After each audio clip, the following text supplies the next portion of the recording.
Yo, what's good everybody? Today I'm gonna be giving y'all a complete beginner's guide of anime adventures and everything you need to know if you just started playing this game. Now, before I actually get into the video, I do want to say a thank you to everybody who supported and subscribed to this channel, because we recently just hit 1,500 subscribers and I can't thank y'all enough for this milestone. We're only 500 away from 2,000, and maybe, just maybe, I might be doing a couple battle pass giveaways once I reach 2K. So if y'all want to join that, make sure to join my Discord down in the description, not only for giveaways, but because I'm there and y'all can talk to me if you want, and just a fun environment to talk with a lot of other people if you want to grind with them as well. My Discord is a perfect place to be, and if this video does help y'all out in any sort of way, it would mean a lot if y'all could like the video as well and comment down below any tips that you would give to other new players that maybe I didn't mention in this video. So enough of the yapping, and let's get into the video. All right, so first things first, the thing that you always want to do when you start playing a new anime tower defense game is go to this beautiful thing right beside me, which is the codes. I want to put all the codes on screen right now. All I know is for one of them, you have to be level 50, I think, to claim it. And that one's a really good code, but you have to be level 50. I don't know how long it's going to be there for. I don't know if it's going to be limited for like another week or two. It might already have been expired. No clue.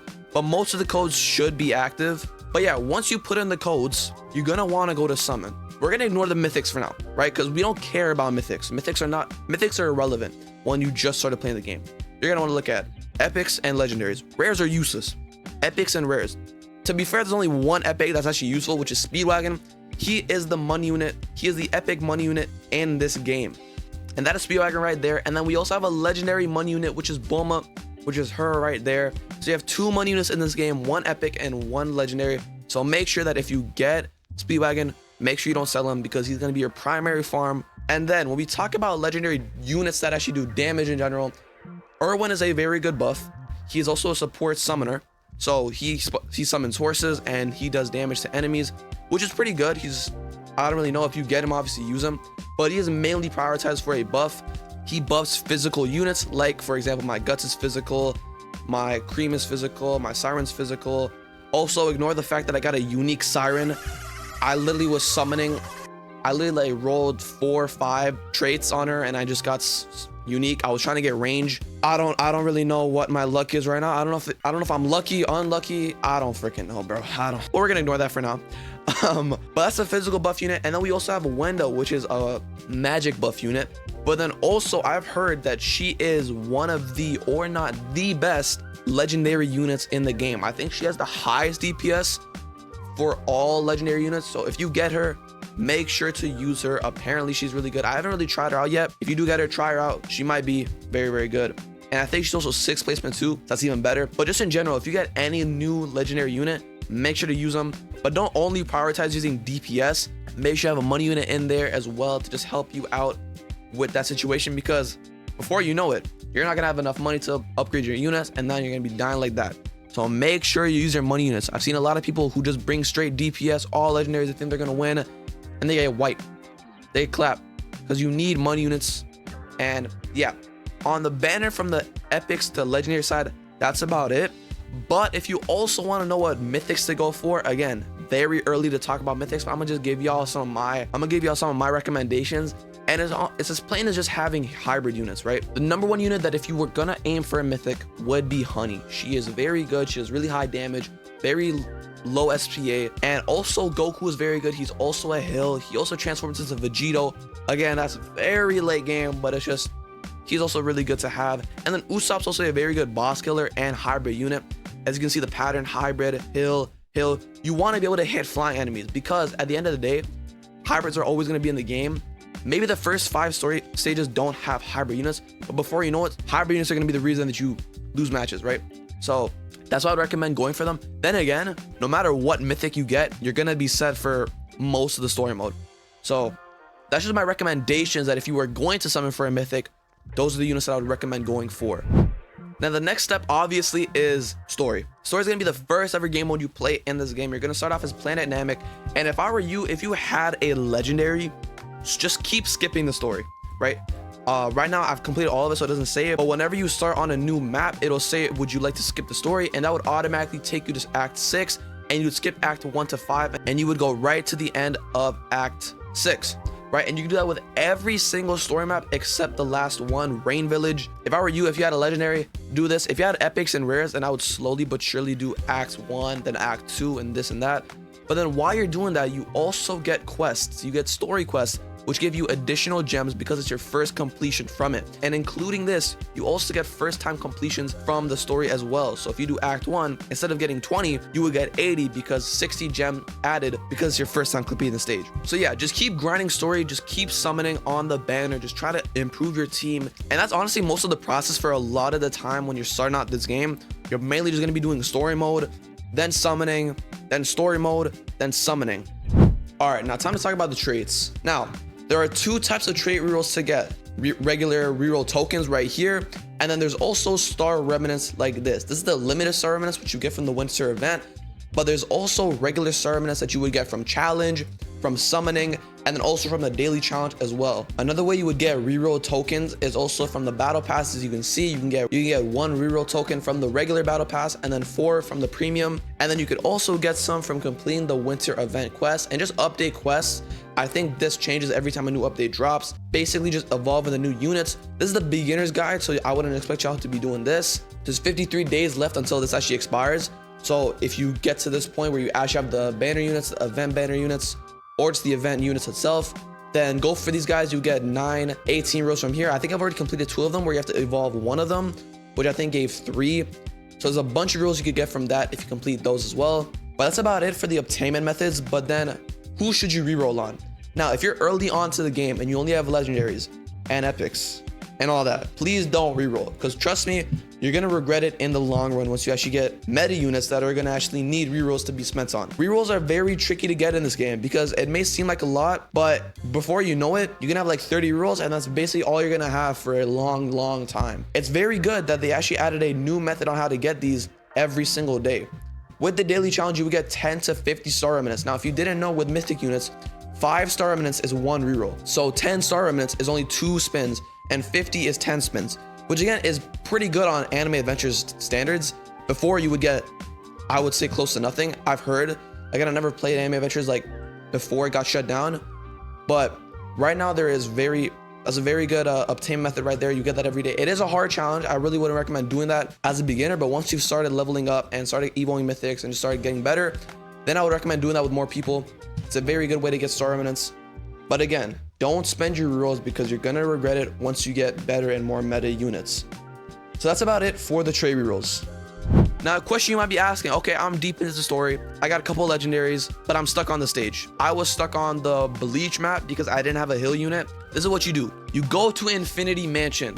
Now, Infinity Mansion is probably the best gem method in the game right now to a certain extent, right? It's not like an infinite gem method, but as an early game player, Infinity Mansion is your best friend, right? Because you get a crap load of gems, and it's so easy too. Like, honestly, if you go all the way to floor 1, you would get 150 for clearing 1 room, but then you would get 300 by completing 2 rooms. Now, it would be harder, but you're saving more time while getting more gems. But that is my recommendation. If you're stuck and you want a mythic and you're grinding for gems, do Infinity Mansion. One thing that I want to mention that I think has been confirmed, there is no mythic pity on banner.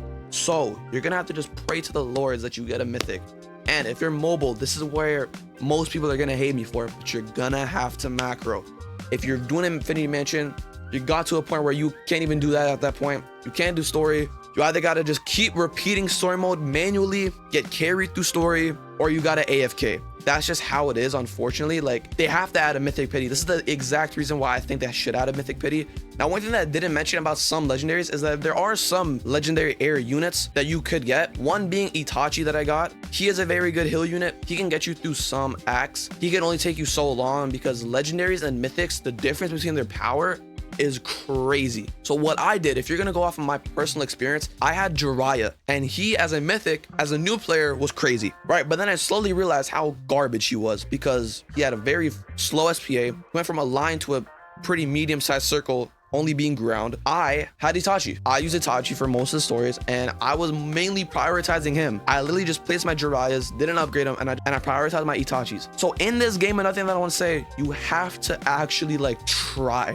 It's not like Anime Last Stand. It's not like Anime Vanguard. It's not like Anime Reborn where you can just mindlessly play the game, place your units, and auto upgrade them. No, you actually have to be like smart. You have to strategize. You have to like try playing the game, which in my opinion is really nice. You're gonna want to do that if you're gonna actually want to like complete the story. But that's about it for the story parts of it. Like just in general, to just put it all in one little conclusion. Just keep summoning on banner. Get help if you can. Go into lobbies. Ask if y'all can help me in story. Most people will. And go on the Discord too. They'll probably help you as well. Keep summoning. Keep doing story mode. Try to get as many heal units as you can. Try buffing your units with Irwin or Wenda too if you get them. If you don't, you should be fine though. As long as you just place in the back. Just in general, you have to be smart with how you play. The next thing I want to talk about is the store, right? Most people, if you have the money, you're going to go for the bundles, right? I would not recommend going for the bundles. The only thing that I would recommend going for is VIP. That's the only thing that I bought. VIP in any game is probably the most bang for your buck, in my opinion, because it gives you a discount on the banner and it gives you player XP, which is very good for new players because if we go to level milestones right here, you can see that every 5 levels, you get 500 gems and 2 rerolls. This is how I got most of my rerolls. Literally from the level milestones, and I just AFK and just play the game, and you get a lot of gems. You get 500, 500, 500. You just get a bunch of gems, and that 10% increase of level of player XP will go a long way. So if I would recommend you buying anything, again, you don't really need VIP. It's just like if you have the Robux and you want to buy something, you really enjoy playing this game, get VIP, and that's it. Just save it. Just save your Robux. There's really nothing else I would recommend buying. Honestly, it's the most bang for your buck, like I said. All right, so now you're wondering, you got your mythic, you've gotten pretty far into story mode and you're stuck. You want to evo a mythic. This is where I can't really help y'all out. There's a bunch of showcases of basically every mythic in the game. They'll tell you how to evo them. Even if you go to the evolution state itself, which is right beside rerolls, if you go into this thing, big sign that says evolve, you go here, you go straight down this path. You can see that mythic and secret units will be able to be evolved. And this is where you can check the stats. Like for example, Siren, I need the wings, I need stars. Every unit is gonna need stars. I'm gonna tell y'all that much. You're gonna need stars, and how you obtain these stars is going to challenges, right? Challenges drop stars. You can see 2 reds, 1 epic, and also sometimes gives star remnants and also gives gems. You're gonna have to complete the story maps to be able to do these. So for Sand Village, you have to complete Sand Village story to be able to do Sand Village challenge. And then for the daily challenge, this again, I wouldn't recommend doing if you're early to the game because it's hard. I'm gonna say that much. It is very difficult. But if you want to get stars in general, you have to do challenges. That's the only way to get stars besides the capsule, I think, which you can get from battle passes, which is right here. These capsules here, if you open them, it has a chance to give any of the stars in the game from epic to rainbow. The battle pass in general is also another thing that I didn't talk about. I'll talk about it right now since I haven't already. It's a very good thing to have. And I think it's the second thing that I honestly recommend buying. It's not like the number one thing I'd go for, but if you just have some spare Robux to spend, get the battle pass. And then just don't get anything else. The battle pass is very, very worth it. It's kind of expensive, like, but it's still worth it. Like you get 2 mythics from it too. You get a bunch of rerolls, a bunch of gems, a bunch of the star currency. You also get some curse tokens as well. 2 pretty decent mythics. They're not the best, but they're like decent enough to help you out in story mode and just in every other content in the game. But yeah, the battle pass is another great way to obtain gems as well. I got a lot of gems from this as well. So in total, if you got the premium added on with the regular, you get 1,000 gems per gem reward. That's about it, honestly. At that point, you're just gonna want to be improving your team, going for support units, trying to be getting slow, trying to be getting meta and progressive mode units, trying to be getting hills.